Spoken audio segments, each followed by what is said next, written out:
हाँ जी, तो स्वागत है आज हमारा सप्लाई के वन शॉट में। आज हम लोग सप्लाई को एक ही बार में पूरा वन गो में खत्म कर देंगे, तो फटाफट से जुड़िए और सप्लाई को कंप्लीट कीजिए। सबसे पहले हम थोड़ा बात करते हैं कि सप्लाई होता क्या है, उन चीजों पे बात कर लेते हैं, ठीक है। तो सप्लाई देखो, सप्लाई का मतलब क्या है, बोलता है supply is defined as quantity of a commodity that a producer is willing and able to sell at a given price during a given period of time. क्या बोला? सप्लाई का मतलब होता क्या है? सप्लाई का मतलब होता है वैसा क्वांटिटी ऑफ कमोडिटी जो कि एक प्रोड्यूसर का इच्छा है कि उसको सब सेल कर सके at a given price during a period of time के अंदर में। मतलब नहीं समझ में आया? मतलब यह है कि अगर हमारा मानो कोई एक अब मतलब जब भी तुमको सोचना है ना, तो सप्लाई के बारे में अगर हम सोच रहे हैं तो एज ए सेलर के पॉइंट ऑफ व्यू से हम सोचेंगे कि सेलर होता तो क्या करता। अगर मानो कोई भी हम हो या जो भी हो, जो भी सोच रहा है सप्लाई चैप्टर के बारे में, वो अपने आप को एज ए सप्लायर मान के चलेगा कि हम अगर सप्लायर होते तो क्या करते। तो सप्लायर क्या चाहेगा कि मेरा सप्लाई बहुत ज्यादा से ज्यादा हो, गुड्स का जो भी प्राइस है उस प्राइस पे सप्लाई जितना ज्यादा हम कर पाए। अच्छा ये बताओ, प्राइस के बढ़ने से सप्लायर खुश होगा या नाराज होगा? प्राइस के बढ़ने से सप्लाई पे क्या इंपैक्ट पड़ेगा? सप्लायर खुश होगा या नाराज होगा? प्राइस के बढ़ने से तो सप्लायर खुश होगा ना, क्योंकि उसका इनकम बढ़ेगा। तो डिमांड में ऐसा नहीं होता, डिमांड में प्राइस के बढ़ जाने से डिमांड घट जाता है, पर सप्लाई में ऐसा नहीं होता। सप्लाई में प्राइस के बढ़ने से सप्लाई भी क्या होता है? बढ़ जाता है, ठीक है। तो हम अपने आप को एज ए सप्लायर ट्रीट करेंगे कि अगर हम सप्लायर होते तो क्या होता, ठीक है। अगर हम सप्लायर होते तो क्या होता, बढ़िया बात।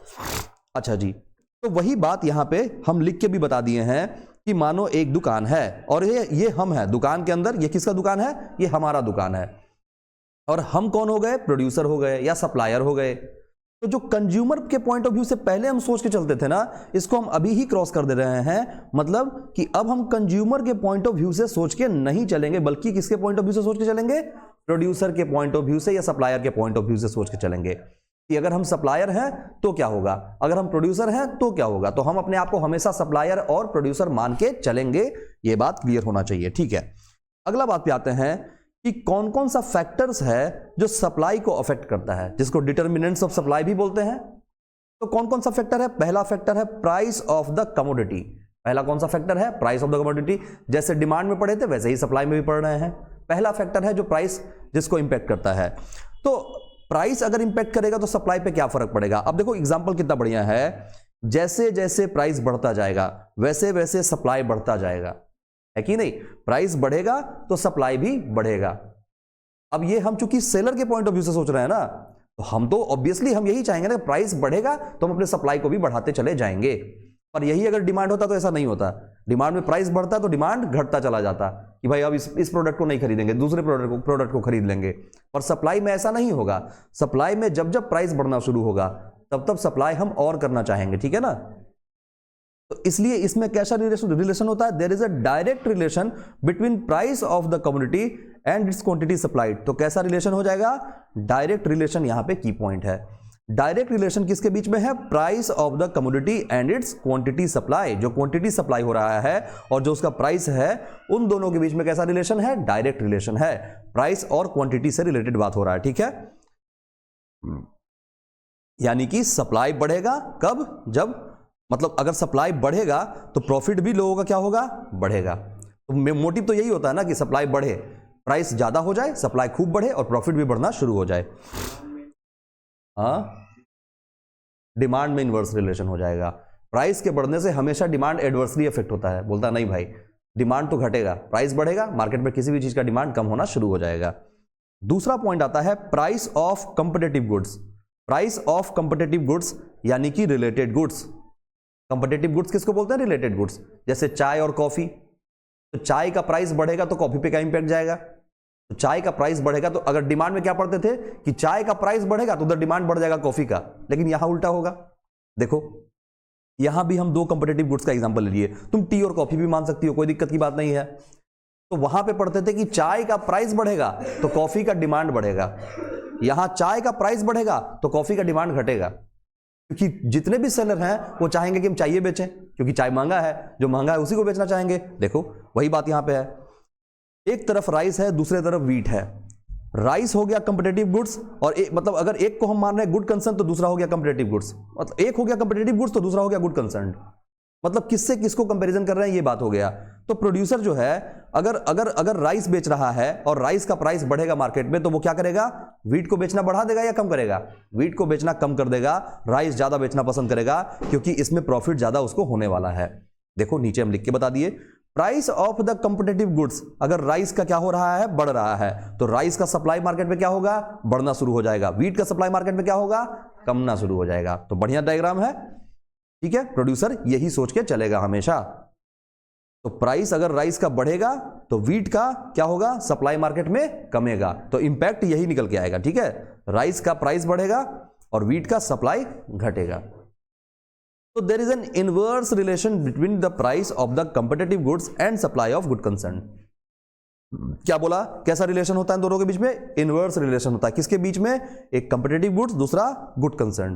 कंपिटेटिव गुड्स कौन होता है, गुड कंसर्न कौन होता है, ऊपर हमने देख लिया, कंपिटेटिव गुड्स गुड कंसर्न, ठीक है। अब बात आता है cost of factor of production, cost of factor of production.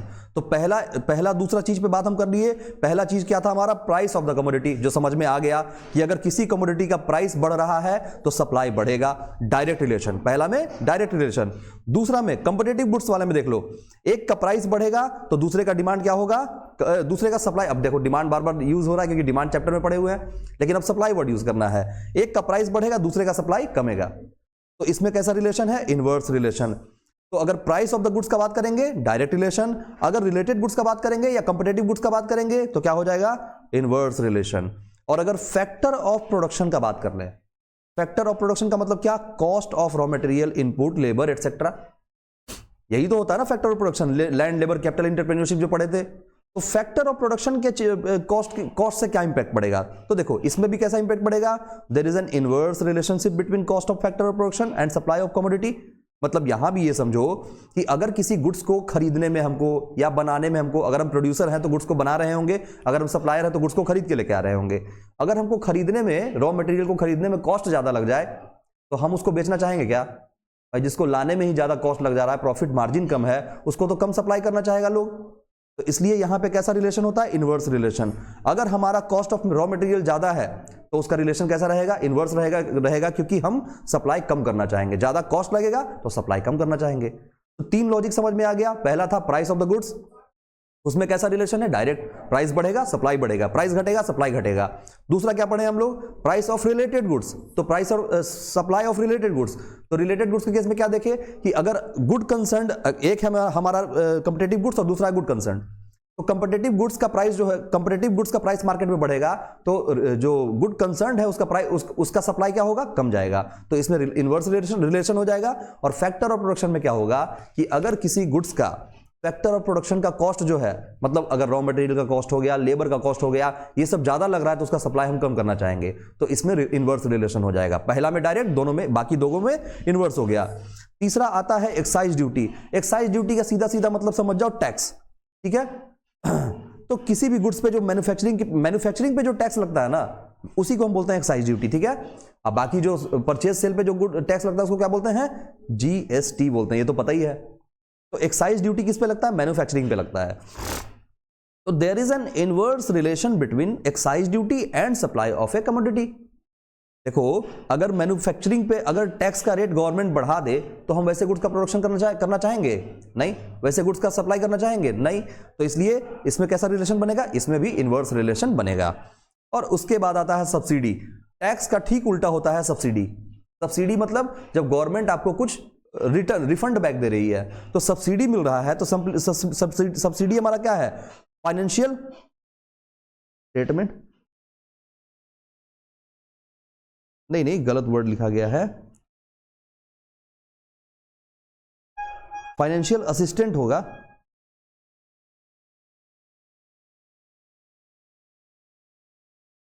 Assistance by government, ठीक है।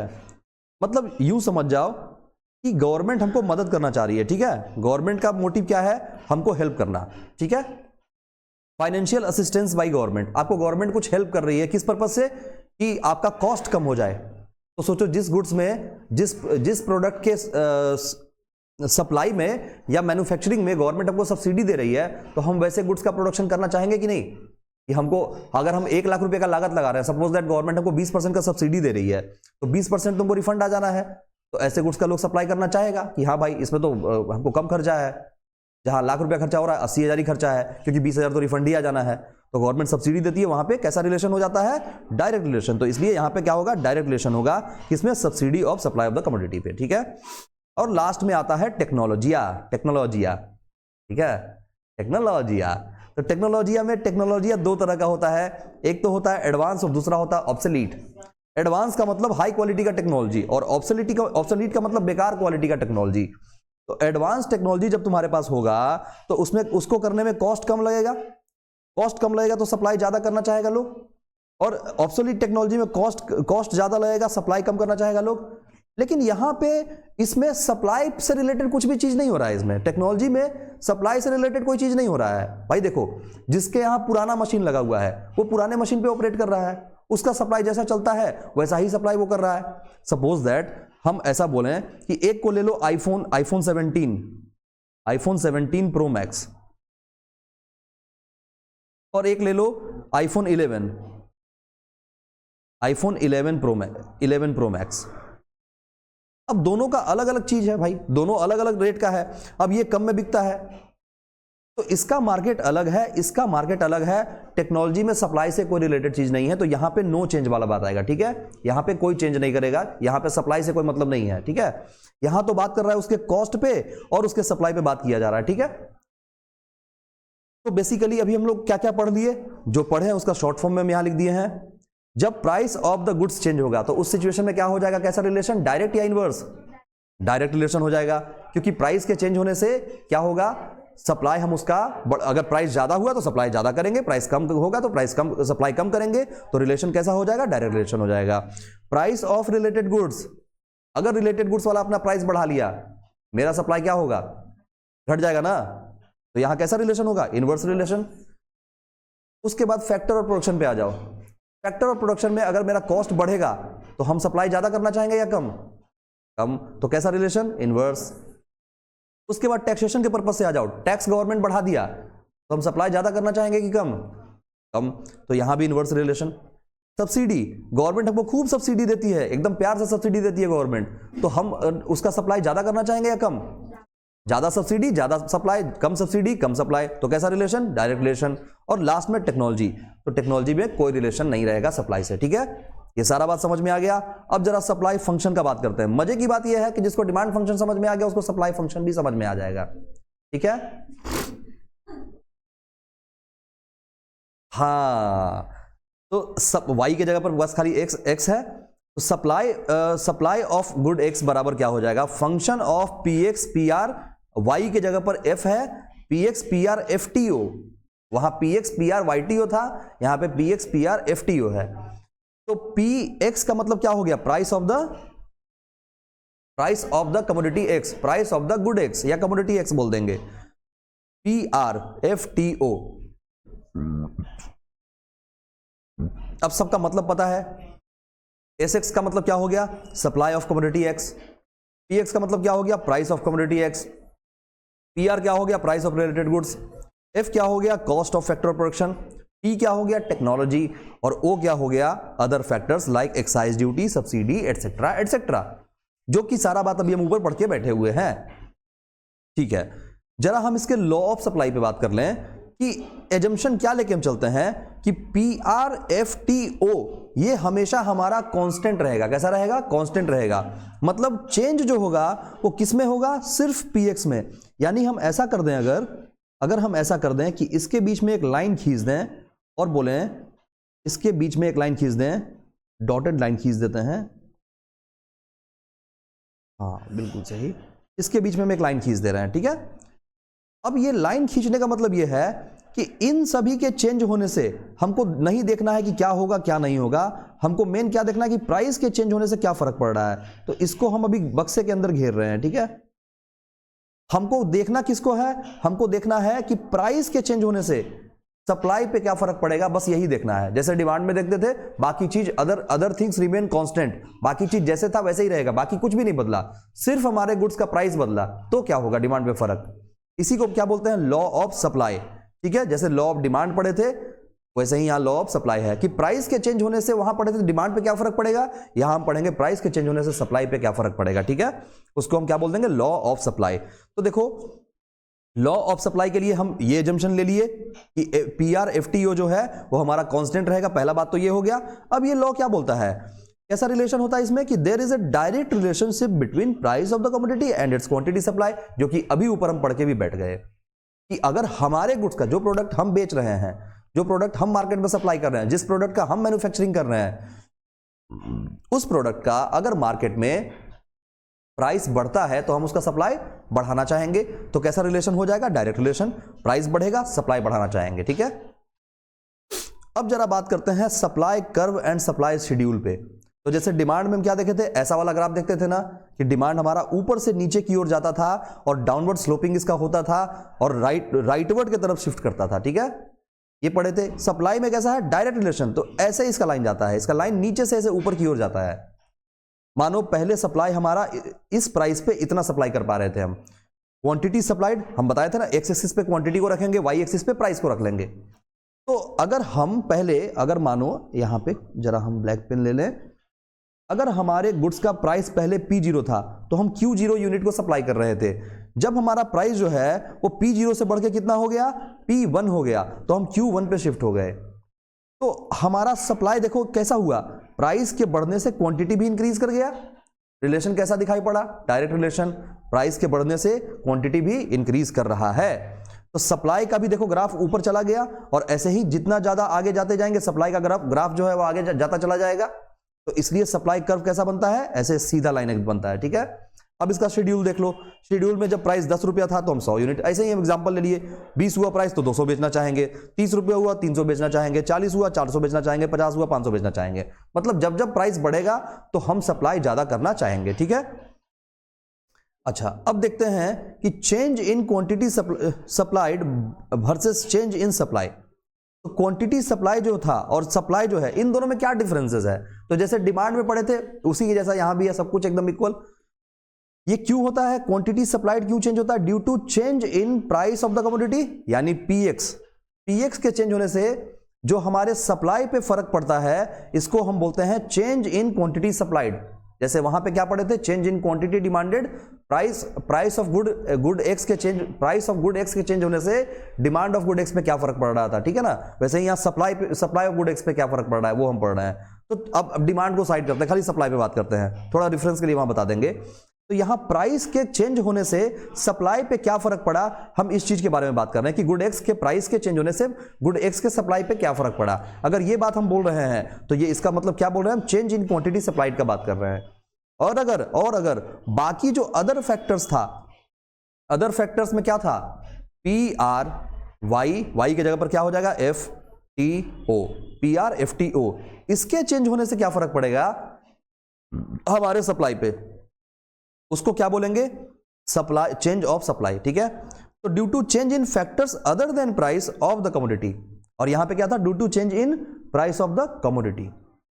तो जब ये होगा तो दो चीज आएगा, एक आएगा एक्सपेंशन इन सप्लाई, दूसरा आएगा कॉन्ट्रैक्शन इन सप्लाई। और जब ये होगा तो इसका मतलब देखो हम यहां लिख भी दिए एग्जांपल के तौर पे, price of related goods, cost of factor of production, technology, excise duty, other subsidy etcetera etcetera. तो इसी को हम बोल देंगे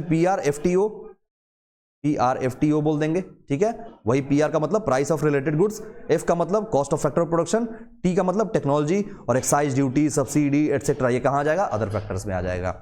तो इसके चेंज होने से सप्लाई पे जो फर्क पड़ेगा उसमें क्या करेंगे हम, उसको हम इंक्रीज और डिक्रीज दो फॉर्म में बांट देंगे। तो इसमें दो चीज आ गया, क्या, इंक्रीज डिक्रीज आ गया, और इसमें दो चीज एक्सपेंशन और कॉन्ट्रैक्शन आ गया। तो ये शेड्यूल ऐसे ही याद रहेगा दिमाग में, ऐसे ही याद रखना है इसको कि एक हो गया क्वांटिटी सप्लाई के चेंज होने से, एक हो गया सप्लाई के चेंज होने से। जब बात करेंगे क्वांटिटी सप्लाई का तो बोलेंगे प्राइस के चेंज होने से, कौन सा प्राइस, वही गुड्स जिस गुड्स को हम सप्लाई कर रहे हैं उसके चेंज होने से, मतलब जो मेरा खुद का प्रोडक्ट है उसको बेचने, उसके प्राइस चेंज होने से हमारे मार्केट में क्या उसका मतलब इफेक्ट पड़ेगा। ठीक है ना, तो हमारे सप्लाई पे क्या इफेक्ट पड़ेगा वो हम देख लेंगे। और इधर क्या देखेंगे कि बाकी अदर लोग चेंज किया, हम कुछ नहीं किए, हम जैसे थे वैसे ही हैं, हम अपने आप में कोई बदलाव नहीं किए। बाकी जो बाहरी लोग था ना वो अपना प्रोडक्ट, वो अपना मतलब कोई टेक्नोलॉजी बदल लिया, कोई अपने रिलेटेड गुड्स का प्राइस चेंज कर लिया, तो उनके बदलने से हमारे ऊपर क्या इंपैक्ट आएगा, हमारे सप्लाई पे क्या इंपैक्ट पड़ेगा। अगर इसका बात करेंगे तो इसका मतलब चेंज इन सप्लाई का बात कर रहे हैं।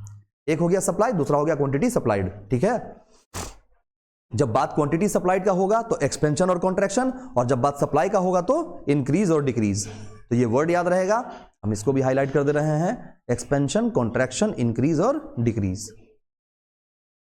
अब जरा इसके बारे में भी डिटेल में बात कर लेते हैं। बड़ी इजी है, इतना आसान है कि पूछो मत। जैसे डिमांड में आसान था वैसे ही सेम टू सेम यहां भी है। एक्सपेंशन इन सप्लाई पे जरा चलते हैं। एक्सपेंशन इन सप्लाई क्या है, increase in quantity supplied. Expansion का मतलब तो यही है कि क्वांटिटी सप्लाई हमारा क्या हो गया, बढ़ गया। अब ये कैसे पता करेंगे कि इंक्रीज इन क्वांटिटी सप्लाइड कैसे हुआ, तो जरा ग्राफ पे फोकस करना।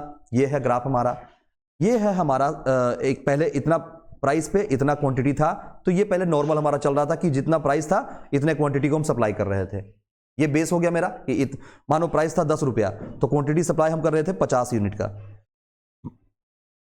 अब प्राइस को हम बढ़ा के 10 से कर लिए 20 रुपया, क्वांटिटी सप्लाई हमारा हो गया 80 यूनिट का हो गया, या 100 यूनिट का, या 90 यूनिट का, कुछ भी हो गया।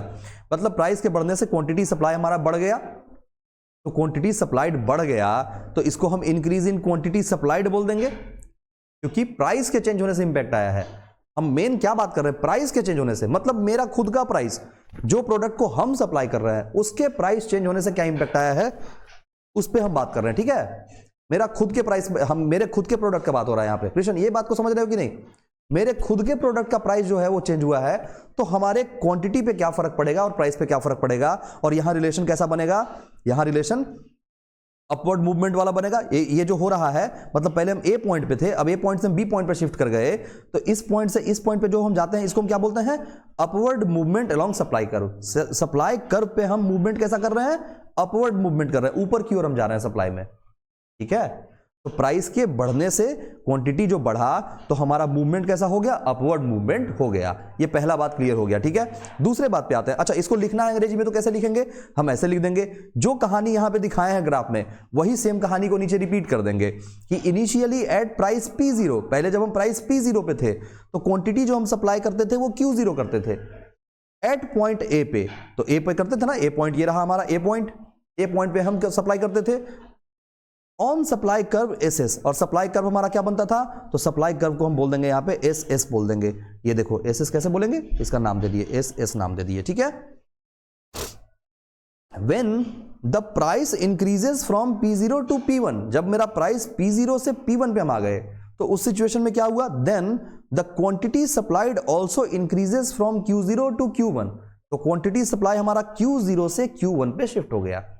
ठीक है, which is known as expansion in supply. Expansion मतलब एक्सपेंशन सप्लाई में एक्सपेंशन होने का मतलब क्या है, सप्लाई आगे बढ़ गया, एक्सपेंड कर गया मेरा सप्लाई।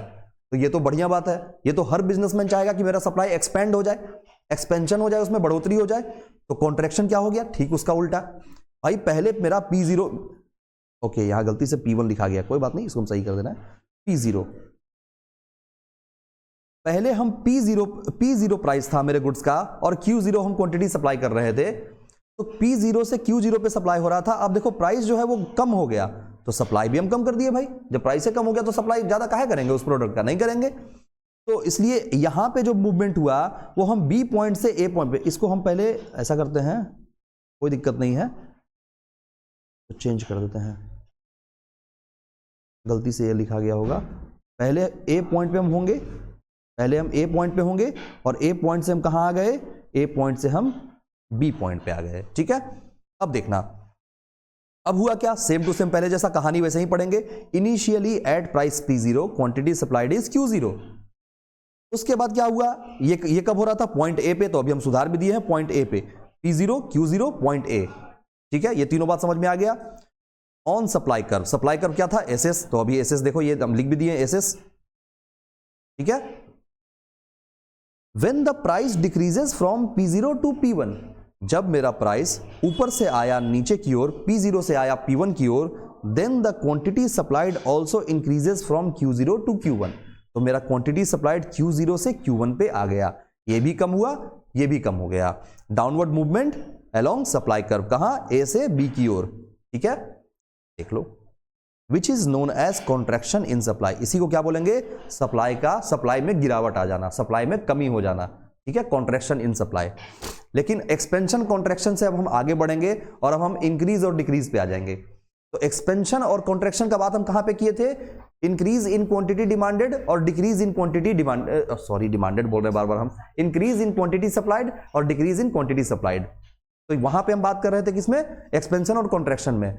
अब क्या है, अब है खाली इंक्रीज इन सप्लाई और डिक्रीज इन सप्लाई का बात किया जा रहा है, ठीक है। तो इंक्रीज इन सप्लाई और डिक्रीज इन सप्लाई में क्या होगा, देखो पहला बात, supply increases due to change in factors other than price of the commodity. जो अदर देन फैक्टर्स है, मतलब जो फैक्टर हमारे से रिलेटेड नहीं है, बाकी दूसरे लोग हैं बाहर से रिलेटेड, उनके बदलने से मेरे सप्लाई पे क्या फर्क पड़ा, हम ना प्राइस चेंज किए ना कुछ किए, और अपने आप मेरे डिमांड अपने आप मेरे सप्लाई में फर्क पड़ गया, मतलब मेरा सब प्राइस पे कोई फर्क नहीं पड़ा। मतलब अगर हम वाई एक्सिस पे बात करें तो वाई एक्सिस पे P0 जो मेरा प्राइस था वो अभी भी P0 ही है, पर मेरा सप्लाई आगे चला गया पीछे चला गया, उस पर हम बात करने वाले हैं, ठीक है। तो क्यों ऐसा होगा, देखो पहला बात, पहला कंडीशन, अब हम यहां लिखे हुए हैं तो आराम से बता सकती हो तुम लोग, देख के भी वैसे तो दिमाग लगा सकती हो। Price of related goods, related goods का प्राइस जो है वो डिक्रीज कर गया, तो अगर रिलेटेड गुड्स का प्राइस अगर डिक्रीज कर गया तो सप्लाई क्या होगा,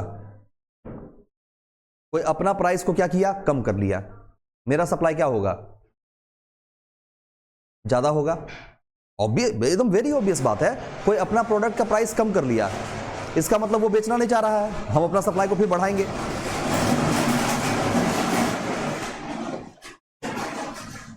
हाँ, और ट्रक लेके आ जाएगा, यही रास्ते से ट्रक भी लेके आ जाएगा सब, कोई बड़ा बात नहीं है।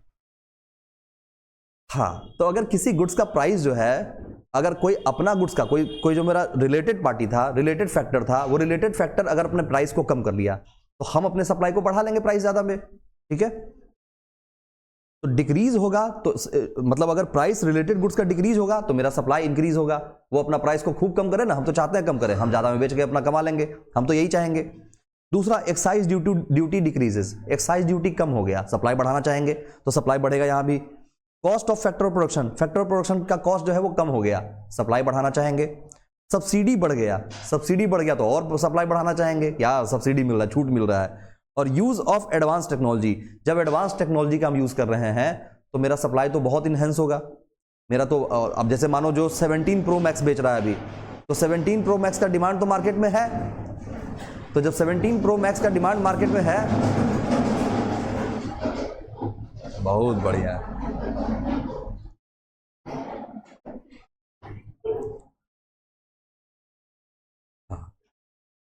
तो अगर एडवांस टेक्नोलॉजी को हम यूज कर रहे हैं, 17 Pro Max का एग्जांपल दे रहे थे, अगर 17 Pro Max हम बेच रहे हैं तो अभी मार्केट में उसका खूब सप्लाई हो रहा है, तो क्योंकि एडवांस टेक्नोलॉजी हम बेच रहे हैं तो एडवांस टेक्नोलॉजी का तो मार्केट बढ़ेगा ही ना, सप्लाई बढ़ेगा ना एडवांस टेक्नोलॉजी के केस में, ठीक है।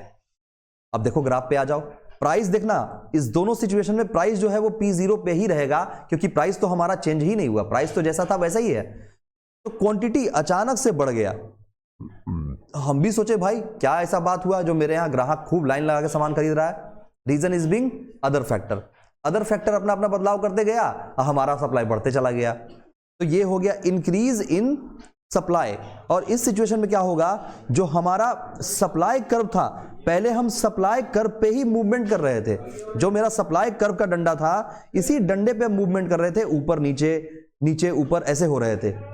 लेकिन अभी सप्लाई कर्व ही मेरा आगे की ओर बढ़ गया, पहले मेरा ये सप्लाई कर्व था, अब मेरा ये सप्लाई कर्व हो गया। ये रेड वाला डॉटेड लाइन है, इस वाले लाइन पे हमारा सप्लाई कर्व ये कर गया, शिफ्ट कर गया, पहले मूव करता था अभी शिफ्ट कर गया। पहले इस पे मूवमेंट होता था, पॉइंट ए से हम पॉइंट बी पे चले जाते थे, ये मूवमेंट होता था, मूवमेंट अलोंग सप्लाई कर्व। लेकिन अभी क्या है, अभी राइटवर्ड शिफ्ट, राइट की ओर शिफ्ट कर गया सप्लाई कर्व मेरा, ठीक है। पहले सप्लाई कर्व का नाम था SS, अब सप्लाई कर्व का नाम हो गया क्या, S', ठीक है। तो प्राइस P0 पे ही रह गया, क्वांटिटी मेरा Q0 से Q1 पे शिफ्ट हो गया, और इसमें प्राइस का कोई बदलाव नहीं हुआ। तो ये कीवर्ड है, एग्जाम में ऐसा ग्राफ बनाने के बाद नो चेंज इन प्राइस लिखना पड़ेगा कि प्राइस में कोई बदलाव नहीं हुआ, हमारा प्राइस एकदम वैसे ही है।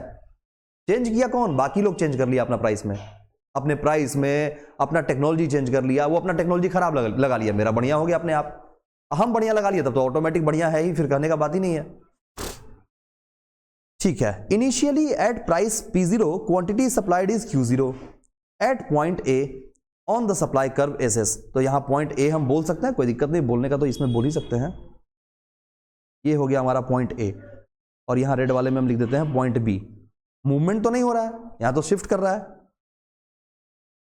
ठीक है, सप्लाई कर्व क्या था हमारा, SS था। Due to change in factors other than price, price को छोड़ के फैक्टर्स चेंज हो गए, तो the supply curve shift towards right and supply increases from Q0 to Q1 on new supply curve S'। ठीक है, तो ये भी लाइन भी समझ में आ गया, कुछ अलग नहीं था, एकदम इजी था।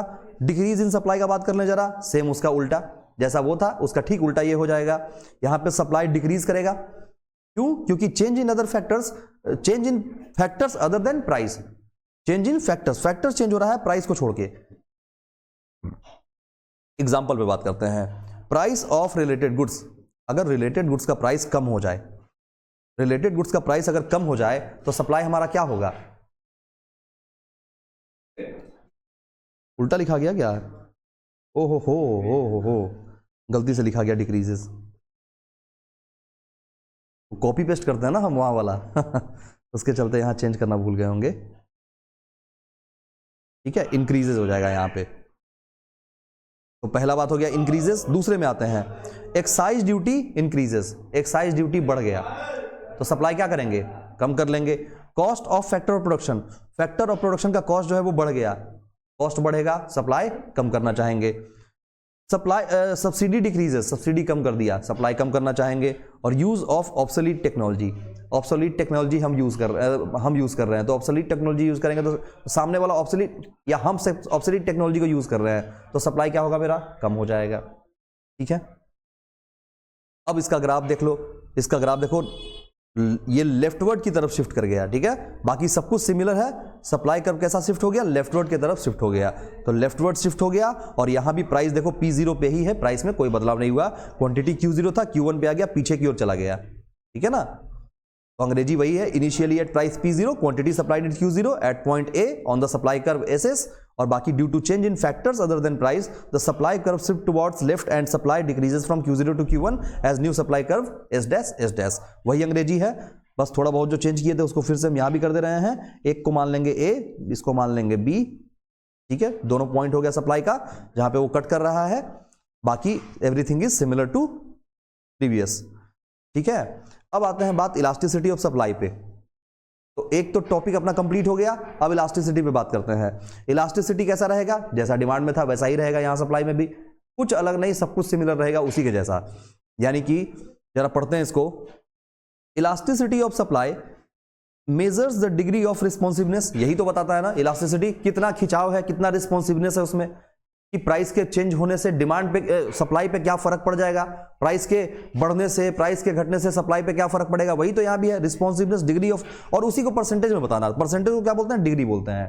तो degree of responsiveness of change in quantity due to change in price, कि क्वांटिटी पे क्या फर्क पड़ेगा प्राइस के चेंज हो जाने से। ठीक है ना, तो इसका फॉर्मूला क्या होगा, जैसे डिमांड में था percentage change in quantity demanded होता था, यहां percentage change in quantity supplied, तो क्वांटिटी भी लिख दिया तो कोई बात नहीं, percentage change in quantity supplied भी बोल सकते हैं, और बटे परसेंटेज चेंज इन प्राइस। ठीक है, अब जैसे वहां फॉर्मूला निकालते थे, परसेंटेज चेंज इन क्वांटिटी का मतलब क्या हो गया, Q1 माइनस Q0 बटे Q0 इंटू 100, नया वाला क्वांटिटी में से पुराने वाले क्वांटिटी को माइनस करके, पुराने वाले क्वांटिटी यानी बेस से डिवाइड करके 100 से मल्टीप्लाई कर देंगे, ऑटोमेटिक पता चल जाएगा कितने परसेंट से क्वांटिटी चेंज हुआ है। वैसे ही प्राइस में भी नए वाले प्राइस में से पुराने वाले प्राइस को माइनस करेंगे, और जितने का डिफरेंस आएगा पुराने वाले प्राइस से उसको डिवाइड करके 100 से मल्टीप्लाई कर देंगे, तो हमारा परसेंटेज चेंज इन प्राइस भी निकल के आ जाएगा। फॉर्मूला क्या बन के निकलेगा, Q1 माइनस Q0 बटे P1 minus P0 into P0 बटे Q0, और ये बन के तैयार हो जाएगा। जैसे उसमें ढेर सारा क्वेश्चन किए थे, वैसे इसमें भी किताब से देख के बहुत सारा क्वेश्चन कर सकते हैं हम लोग। ठीक है, मजे की बात यह है कि यहां पे इलास्टिसिटी ऑफ सप्लाई जो है वो हमेशा पॉजिटिव होगा, वहां पे हमेशा निगेटिव होता था, यहां हमेशा पॉजिटिव होगा। क्यों क्यों क्यों? क्योंकि रिलेशन भी पॉजिटिव है यहां पे, प्राइस के बढ़ने से डिमांड भी बढ़ेगा, सप्लाई भी बढ़ेगा, सॉरी। अगर सप्लाई पहले 100 का था उस और प्राइस था 50 का, अब सप्लाई हो गया 200 का और प्राइस हो गया कितने का, 100 का। तो देखो दोनों ही बढ़ा है, प्राइस भी पहले से बढ़ गया और क्वांटिटी भी पहले से बढ़ गया, तो दोनों प्लस हुआ है ना। तो दोनों में अगर प्लस हुआ है तो प्लस प्लस आपस में कटेगा तो क्या आंसर आएगा, प्लस ही तो आएगा, ठीक है ना। तो इसलिए इसका आंसर हमेशा कैसा आएगा, पॉजिटिव में आंसर आएगा, ठीक है। और जैसे 5 डिग्री वहां होता था वैसे ही 5 डिग्री यहां भी है। क्या क्या 5 डिग्री है, एक हो गया परफेक्टली इलास्टिक, दूसरा परफेक्टली इन इलास्टिक, तीसरा more than elastic, less than elastic और यूनिटरी इलास्टिक। इसका डिग्री क्या था, ES is equals to infinite, ES is equals to 0, elasticity of supply greater than 1, less than 1 और लास्ट में equals to 1। अब जरा पांचों का ग्राफ देख लो, एकदम सेम टू सेम पांचों का ग्राफ देख लो जरा। एक में सप्लाई कैसा रहेगा, पैरेलल टू एक्स एक्सिस, ठीक है। तो ES is equal to infinite parallel to X axis, no change in price, price पे कोई बदलाव नहीं होगा, सप्लाई बदलता रहेगा। कभी क्वांटिटी यहां रहेगा, कभी यहां आ जाएगा, कभी यहां आ जाएगा, शिफ्ट करते रहेगा क्वांटिटी। उसके बाद elasticity of supply is equals to 0, यानी पैरेलल टू वाई एक्सिस। यहां भी क्या होगा, क्वांटिटी में कोई भी बदलाव नहीं होगा। वहां प्राइस में बदलाव नहीं हो रहा था, यहां क्वांटिटी में बदलाव नहीं हो रहा है। तो क्वांटिटी मेरा क्या है, फिक्स है, प्राइस ऊपर नीचे हो रहा है, ठीक है। तीसरा है ES इज ग्रेटर देन 1, जिसका कर्व कैसा बनता था, फ्लैटर। फ्लैटर मतलब ऐसे, उसमें डिमांड में कैसा था, कुछ ऐसा बनाते थे, माने एकदम ऐसा सोया हुआ जैसा बनाते थे डिमांड कर्व, ऐसी करते थे ना। इसमें कैसा है, ऐसा जाएगा, ठीक है। तो देखो प्राइस थोड़ा सा चेंज हुआ है, एकदम थोड़ा सा, और सप्लाई जो है वो अच्छा खासा चेंज हो गया, ठीक है ना। तो प्राइस के चेंज होने से क्वांटिटी सप्लाई क्या हो गया, प्राइस थोड़ा सा से चेंज हुआ, क्वांटिटी सप्लाई ज्यादा से चेंज हो गया, ठीक है ना। देखो ES इज ग्रेटर देन 1 हो गया, यहां पे सप्लाई जो है वो ज्यादा इलास्टिक है, तो ये इसका ग्राफ कैसा बनेगा, फ्लैटर बनेगा। और यहां पे परसेंटेज चेंज इन क्वांटिटी जो है ग्रेटर देन रहेगा किससे, प्राइस से। प्राइस से ज्यादा चेंज क्वांटिटी हो रहा है, प्राइस थोड़ा सा चेंज हुआ, क्वांटिटी ज्यादा चेंज हो गया। तीसरा ग्राफ हो गया। चौथे ग्राफ पे आ जाओ, ये बनेगा steeper, ED is less than 1। Less than 1 में स्टीपर बनेगा, क्यों, क्योंकि क्वांटिटी थोड़ा सा चेंज होगा, प्राइस ज्यादा चेंज होगा। माने प्राइस को ज्यादा चेंज हो जाने से क्वांटिटी पे कोई ज्यादा फर्क नहीं पड़ेगा, वो थोड़ा बहुत से चेंज होगा, ठीक है ना। लेकिन बढ़ेगा ही, ऑब्वियस सी बात है, इसमें बढ़ेगा, क्योंकि ग्राफ कैसा बनता है सप्लाई का, नीचे से ऊपर की ओर जाता है, ठीक है। तो percentage change in quantity supplied is less then percentage change in price, तो ये भी समझ में आ गया। और पांचवा पॉइंट अपना आता है ES इज इक्वल्स टू 1। तो रेक्टेंगुलर हाइपरबोला का बात कर रहे हैं यहां पे हम, जितना से प्राइस चेंज होगा उतने से क्वांटिटी भी चेंज हो जाएगा। तो मानो प्राइस इतने से चेंज हुआ तो क्वांटिटी भी सेम अमाउंट से, सेम वॉल्यूम से चेंज हो जाएगा, ठीक है। तो elasticity of supply is equals to 1 हो जाएगा यहां पे, परसेंटेज चेंज इन क्वांटिटी बराबर परसेंटेज चेंज इन प्राइस। और इसी के साथ ये चैप्टर हो जाता है खत्म, ठीक है, खत्म, द एंड। ये कृष्ण का शकल बना दिए, चैप्टर हो गया द एंड, ठीक है।